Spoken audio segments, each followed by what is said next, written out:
Assalamualaikum warahmatullahi wabarakatuh. Halo teman-teman, perkenalkan nama saya Regi Muammar dengan NIM 210512141042. Nah, di video ini saya akan menjelaskan bagaimana sejarah tentang perkembangan komputer.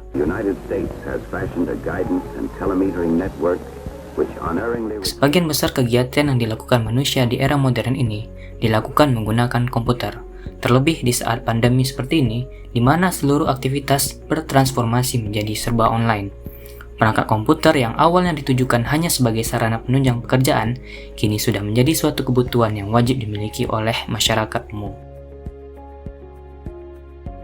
Sebelum dilengkapi oleh fitur serba canggih seperti sekarang ini, perkembangan komputer diawali dari sebuah inovasi sederhana yang lahir sejak tahun 1800.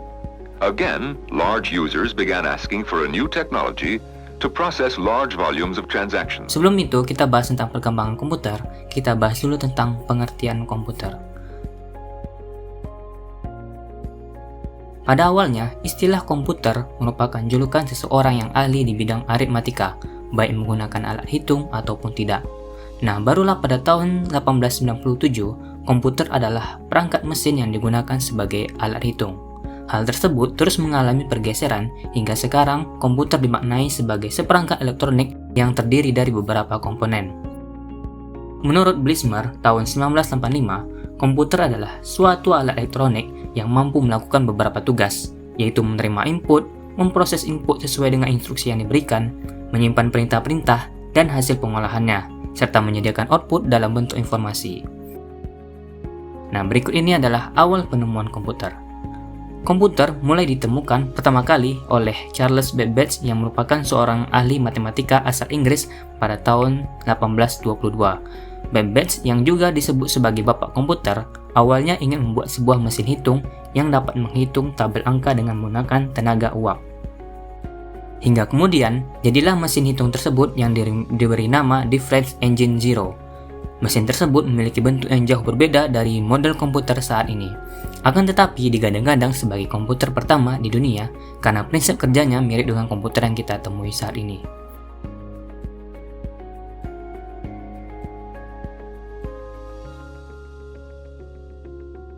Nah, selanjutnya adalah sejarah perkembangan komputer digital. Komputer digital pertama kali mulai dikembangkan pada tahun 1930. Pengembang mesin komputer digital pertama kali adalah Alan Turing, yang juga merupakan seorang peneliti matematika. Ia berhasil mengembangkan sebuah mesin yang dapat menjalankan sekumpulan perintah. Mesin itu kemudian disebut dengan Turing Machine, dengan simulasi gagasannya yang juga dinamai uji Turing. Meskipun Turing menjadi pengembang mesin pertama, akan tetapi komputer digital baru dikembangkan pertama kali oleh Konrad Zuse. Insinyur mesin asal Jerman tersebut membuat komputer digital pertama bernama Z1 sebelum pecahnya Perang Dunia Kedua. Zuse merakit model komputer digital pertama tahun 1936 di Berlin, tepatnya di ruang tamu orang tuanya. Model komputer digital yang dikembangkan oleh Zuse ini sayangnya dihancurkan ketika Perang Dunia II. Walaupun begitu, ia tetap dikenal sebagai sang pencipta komputer digital pertama. Kemudian, ketika Perang Dunia II tengah berlangsung, tahun 1943, John Maxwell berhasil menciptakan mesin bernama Electronic Numerical Integrator and Calculator atau yang disebut ENIAC. Mesin ini dibekali dengan kemampuan analisa yang dapat menghitung ribuan masalah dengan cepat dalam hitungan detik. Awalnya mesin ini diciptakan untuk membantu Angkatan Darat memprediksi serangan. Lalu, pada tahun-tahun selanjutnya, perkembangan komputer dibagi menjadi 5 generasi, yang dimulai dari generasi pertama tahun 1940 sampai 1959 hingga generasi kelima yang dipelopori oleh Jepang.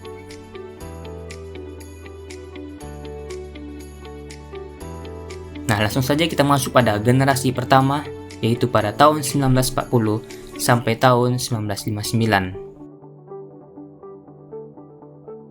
Pada Perang Dunia Kedua, komputer mulai dikembangkan oleh negara-negara yang terkait untuk kebutuhan perang.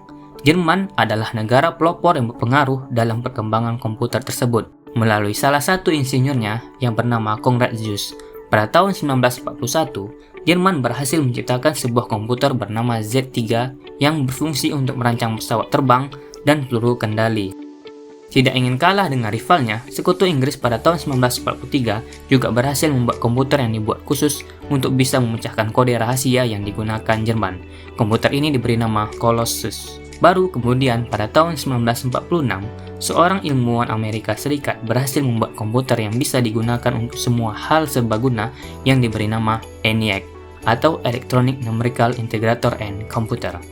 Komputer ini merupakan komputer yang besar dan memakan banyak tempat karena terdiri dari 18.000 tabung vakum, 70.000 resistor, 10.000 kapasitor, 75.000 saklar, dan 5 juta titik solder yang beratnya mencapai 30 ton.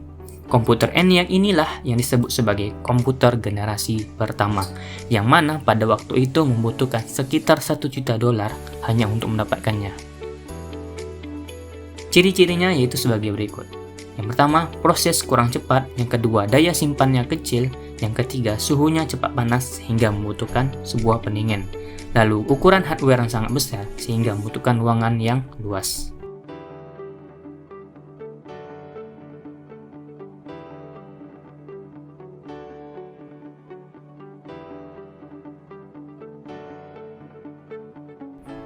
Selanjutnya, generasi kedua pada tahun 1959 sampai 1965. Komputer di generasi kedua menggunakan komponen berupa transistor yang lebih kecil daripada tabung hampa udara. Meski begitu, kapasitas memori utamanya cukup besar dengan proses operasi yang lebih cepat. Selain itu, komputer di generasi kedua juga sudah memiliki kemampuan proses real-time dan time sharing. Perkembangan lain dari komputer generasi pertama ke generasi kedua terletak pada magnetic disk dan magnetic tape-nya yang sudah berbentuk removable disk. Mulai digunakan sekitar tahun 1959 hingga 1965. Beberapa kelebihan yang dimiliki adalah ukuran yang lebih kecil, tidak terlalu panas, dan minim tingkat kegagalan. Generasi ini sudah tidak lagi menggunakan bahasa mesin dan digantikan dengan bahasa Fortran dan CBOL. Sehingga bisa dikatakan bahwa komputer transistor adalah lebih baik dibanding tabung vakum. Nah, untuk ciri-ciri komputer generasi kedua adalah sebagai berikut. Yang pertama, proses operasi lebih cepat. Yang kedua, mengembangkan magnetic core storage sebagai memori utamanya. Lalu yang ketiga, orientasi penggunaan program tidak hanya pada orientasi bisnis, tetapi juga orientasi teknik. Dan yang keempat, mampu melakukan proses real-time dan real sharing. Dan yang terakhir, yang kelima, bahasa pemrogramannya menggunakan bahasa tingkat tinggi. Contoh komputer generasi kedua diantaranya adalah komputer PDP-5 dan PDP-8 yang dibuat sebagai komputer mini komersial pertama pada tahun 1963. Contoh lainnya yaitu IBM 1400, IBM 7070, NCR 300, dan sebagainya.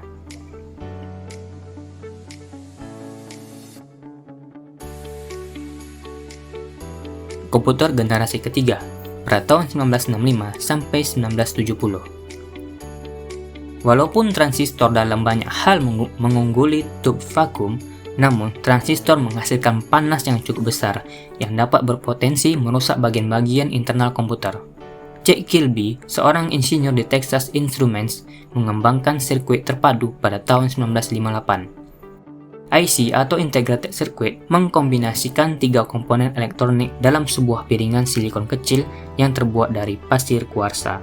Para ilmuwan kemudian berhasil memasukkan lebih banyak komponen-komponen ke dalam suatu chip tunggal yang disebut sebagai semikonduktor. Hasilnya, komputer menjadi semakin kecil karena komponen-komponen dapat dipadatkan dalam chip. Kemudian, komputer generasi ketiga lainnya adalah penggunaan sistem operasi atau operating system yang memungkinkan mesin untuk menjalankan berbagai program yang berbeda secara serentak dengan sebuah program utama yang memonitor dan mengkoordinasi memori komputer. Juga merupakan komputer yang pertama kali menggunakan monitor dan keyboard. Untuk ciri-ciri komputer generasi ketiga, yang pertama adalah kapasitas memori lebih besar. Yang kedua, menggunakan terminal visual display yang bisa mengeluarkan suara. Yang ketiga, media penyimpanan dengan kapasitas yang besar. Yang keempat, karena menggunakan IC atau Integrated Circuit sehingga memiliki performa yang lebih cepat. Yang keempat, ada peningkatan software dan masih banyak hal lainnya. Untuk contoh komputer generasi ketiga ada PDP-11, CDC 3000, dan IBM S30 Nova. By creating all the components out of silicon and arranging them in such a way as to remove the need for connecting wires, Kilby surmised that the resulting circuit would both be significantly smaller than anything that had gone before. Selanjutnya adalah komputer generasi keempat yang dimulai pada tahun 1970. Setelah IC atau Integrated Circuit, tujuan pengembangan menjadi lebih jelas, mengecilkan ukuran sirkuit dan komponen-komponen elektrik lainnya. Large Scale Integration atau LSA dapat memuat ratusan komponen dalam sebuah chip.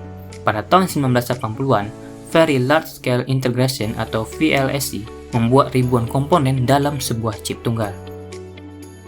Ultra Large Scale Integration atau ULC meningkatkan jumlah tersebut menjadi jutaan. Kemampuan untuk memasang sedemikian banyak komponen dalam satu keping chip yang berukuran setengah keping uang logam mendorong turunnya harga dan ukuran komputer. Hal tersebut juga meningkatkan daya kerja, efisiensi, dan keterandalan komputer. Chip Intel 4004 yang dibuat pada tahun 1971 membawa kemajuan pada IC dengan meletakkan seluruh komponen dari sebuah komputer atau Central Processing Unit, memori, dan kendali input atau output dalam sebuah chip yang sangat kecil. Sebelumnya, IC dibuat untuk mengerjakan suatu tugas tertentu yang spesifik. Kini, sebuah mikroprosesor dapat diproduksi dan kemudian diprogram untuk memenuhi seluruh kebutuhan yang diinginkan. Seiring berkembangnya waktu, para pakar mencoba untuk melengkapi apa yang belum ada, yaitu PC compatible. Oleh karena itulah, pada generasi ini istilah PC muncul. Perangkat mulai dikembangkan untuk perorangan dan mudah dibawa kemana-mana, yaitu adalah laptop.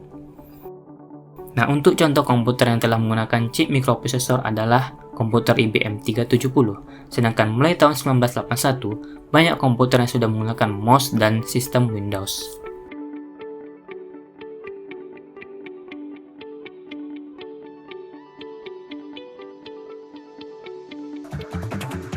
A robotic arm positions the chip-carrying substrate onto the pasted columns.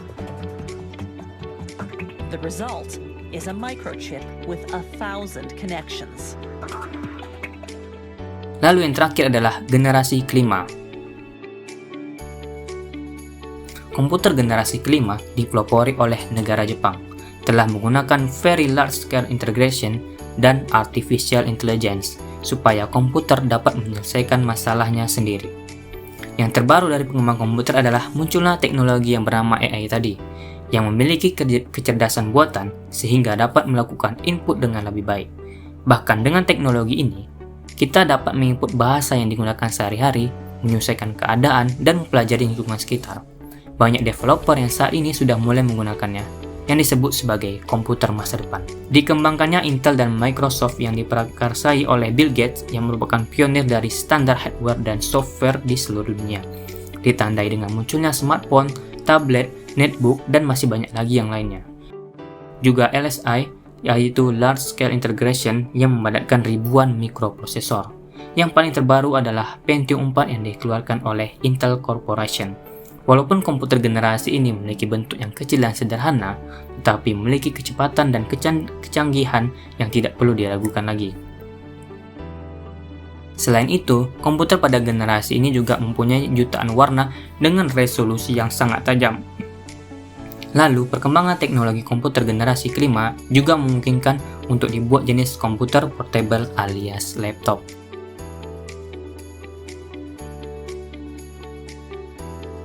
Sebelum penutup, mari kita lihat video dari Bill Gates. Everywhere you look, computers are changing the world. Whether they're on our desktops, in our homes, our pockets, or just about anywhere else. But while most of us use this revolutionary technology daily, we don't often ask, how do computers work?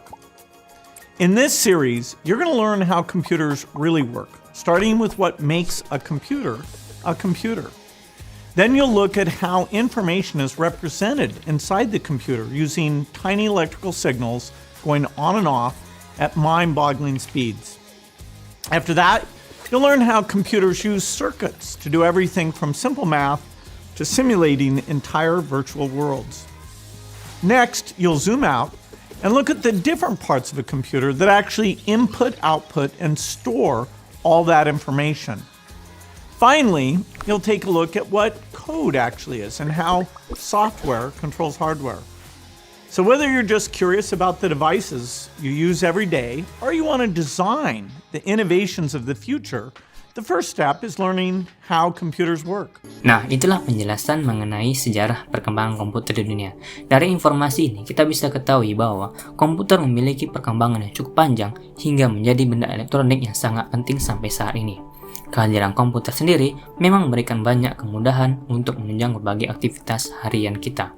Oleh karena itu, kita tetap harus bisa beradaptasi dengan perkembangan teknologi yang semakin efektif dan efisien ini. Nah, semoga video ini bisa bermanfaat ya. Saya Regi Muhammad dan terima kasih.